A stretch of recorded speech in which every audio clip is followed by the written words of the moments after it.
real estate has so many advantages on the investor side. I don't tell my clients where to invest, but I say, hey, 3 rules of investing: invest in what you know, invest in what you can control, and don't chase a past rate of return. And a 4th one is if you can get tax advantages. So, I mean, real estate's one of the last assets that you can own that has a really good depreciation schedule for tax write-offs. It's great. Yep. So you can technically lose money in a rental and still be End okay. up cash positive. End up cash positive Yeah. because of the depreciation, right? It's an asset you can control, and you can hire a property manager that just does everything for you. But I consider real estate to be again a real asset. It's producing cash flow in some way, shape, or form. Plus, you have a tenant building the equity for you, right?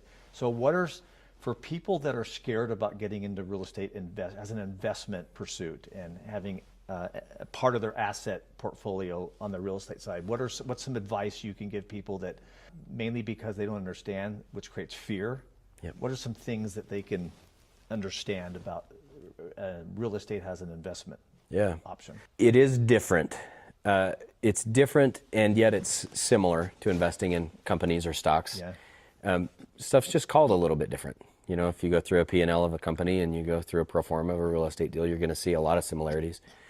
The uniqueness there, once you finally do wrap your brain around what is depreciation and what does that mean really, it sounds like a taboo and scary thing, and like, what am I taking advantage of the IRS here? What's going on?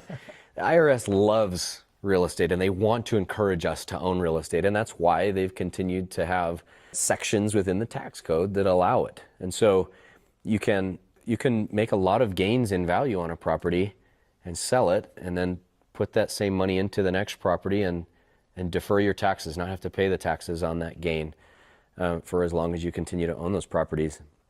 You can depreciate, which really means that the IRS states that the buildings on your property lose value over time. And we will allow you to write off the lost value on your tax returns every year, even if your bottom line is increasing on the total value of that property, which is amazing. Yeah. And even if it's cash flowing. And then there are some more advanced strategies where you can accelerate. Cost segregation. Cost segregation is what that's called. You can instead of, say, hey, this building depreciates at a value of, 1 per 27 and a half years. We can accelerate that into more like 1 every 10 years or 1 every 8 years on some things. And so it boosts that tax write-off even more. So we see a lot of people who lose money on their month-to-month cash flow to make a lot of money at the end of the year in their tax savings.